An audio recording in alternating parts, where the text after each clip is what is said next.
Bonjour enfants, j'espère que vous allez bien. Je suis ravie de vous rencontrer avec une nouvelle vidéo. Aujourd'hui, c'est le lundi 22 juin 2020. Cette semaine, les enfants, ça sera une semaine de soutien. On va réviser ensemble les leçons qu'on a vues dans la période 4, l'unité 10, 11 et 12. Aujourd'hui, mes chers élèves, on va commencer par les leçons de grammaire. Alors, dans cette période 4, on avait 3 leçons. Alors, on va commencer par la première leçon. On a vu l'accord du nom avec son déterminant en genre et en nombre. Alors, dans cette leçon, les enfants, vous avez appris à accorder un nom avec son déterminant en genre et en nombre. Alors, qui peut me rappeler? C'est quoi en genre et en nombre? Très bien. En genre, c'est-à-dire masculin, féminin, et en nombre, c'est quoi? Exactement, singulier et pluriel. Alors, le nom s'accorde avec son déterminant, on a dit en genre, c'est-à-dire soit masculin, soit féminin, et en nombre, singulier ou pluriel. Alors, lorsque le nom il est au masculin, automatiquement le déterminant il est masculin. Lorsque le nom il est féminin, même le déterminant il est féminin. La même chose pour singulier et pluriel. Alors, suivez avec moi voir des exemples. Regardez, le nom est sans déterminant. Regardez comment on a écrit déterminant en rouge. C'est-à-dire, les mots qui sont écrits, les petits mots qui sont écrits en rouge, ce sont des déterminants. Toujours, on les trouve avant le nom. Un enfant. Alors, très bien, c'est singulier. Si on veut le rendre en pluriel, qu'est-ce qu'on va dire? Très bien, des enfants. Regardez à la fin, on a ajouté un S. La voiture, est-ce qu'elle est masculin ou féminin? Très bien, elle est féminin. Si on veut la rendre au pluriel, les voitures.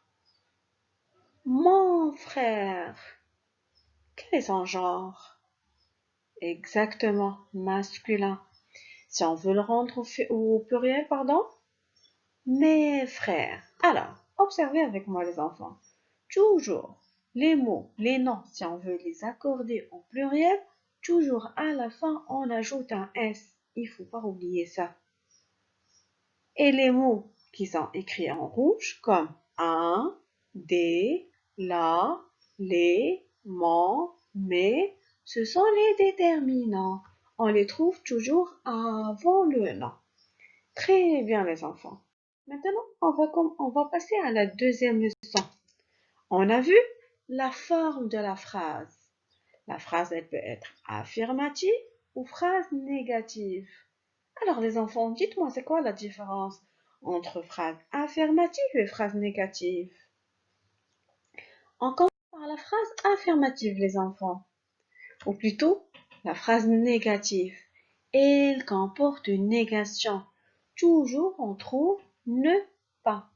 Regardez, ici, il y a des points. Qu'est-ce qu'on met ici? Au lieu des points, qu'est-ce qu'on met?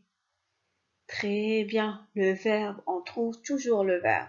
Alors, dans une phrase négative, on observe que le verbe, il est toujours encadré des deux mots, ne et pas. Alors, cherchez-moi un exemple d'une phrase négative.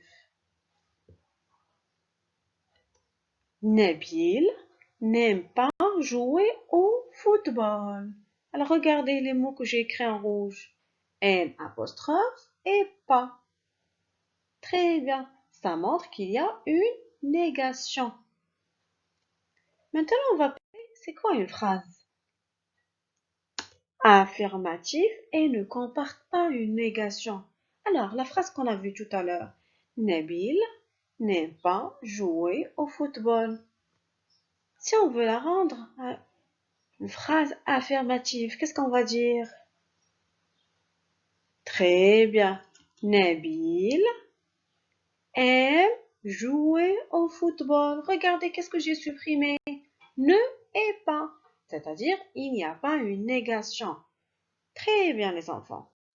Maintenant, on va passer à la troisième leçon.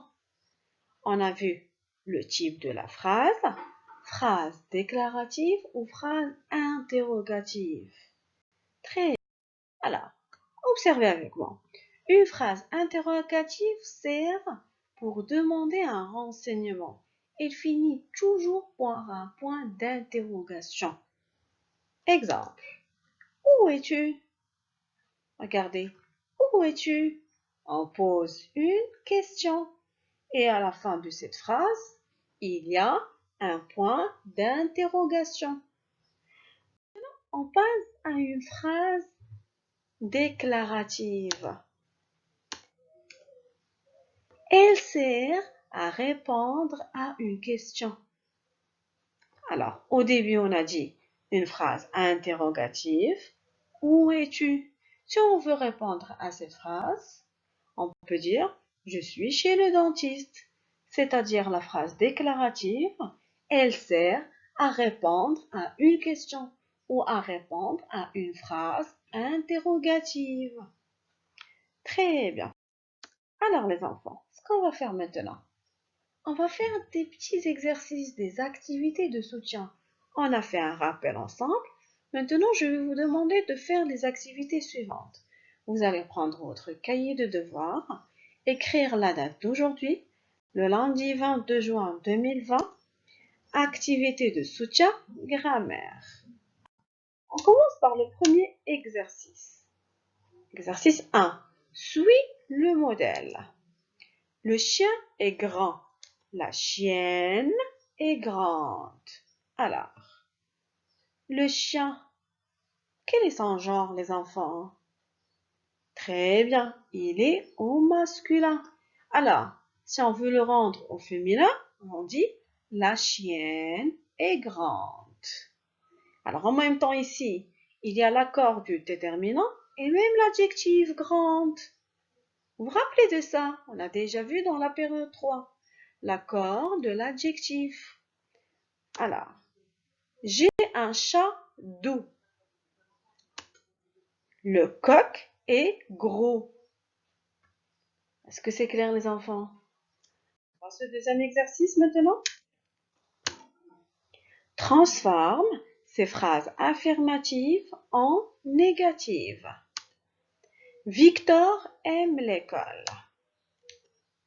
Il est sportif. Ali joue au foot. Allez-y les enfants.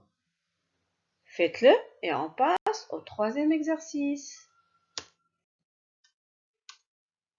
Imagine un lieu où tu aimerais aller en vacances et réponds par des phrases déclaratives. Suivez avec moi. Où vas-tu en vacances cet été? Pourquoi vas-tu là-bas? Quand pars-tu? Comment y vas-tu? Alors les enfants, est-ce que vous avez compris la consigne? Ici, on a des phrases interrogatives. Dans chaque phrase, vous allez répondre par des phrases déclaratives. Vous allez imaginer un lieu où vous aimeriez aller en vacances. Allez-y les enfants. J'attends vos réponses.